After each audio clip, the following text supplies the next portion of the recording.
You also want to make sure your tools are clean when you put them in, and then when you handle your spark plugs, try really hard not to handle the ceramic end and get oil on the ceramic end. You have the cable that comes up with this white tab. You pull this white tab back and press down on the tab and then pull the plug. You have an E8 right here that is the bolt that holds the coil in place. So go ahead and unplug all of your coils and pull all of the bolts out, and then we're going to walk the coils off.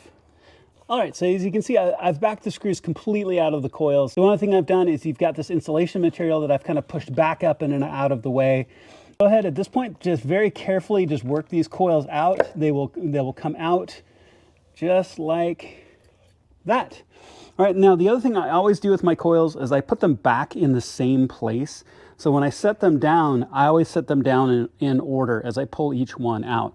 It probably doesn't matter, but it's just one of those things I do to be thorough. Okay, so go ahead and pull all 4 coils, and then we're going to be pulling our spark plugs next. You also want to make sure your tools are clean when you put them in, and then when you handle your spark plugs, try really hard not to handle the ceramic end and get oil on the ceramic end, even finger oil or anything else like that. So make sure your hands are reasonably clean, wear gloves if you'd like, and then get a proper spark plug socket with a good extension, right?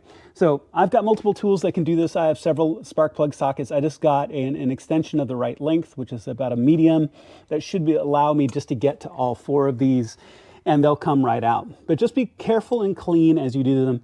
Pull all 4 of the existing out, and then we'll start to replace them.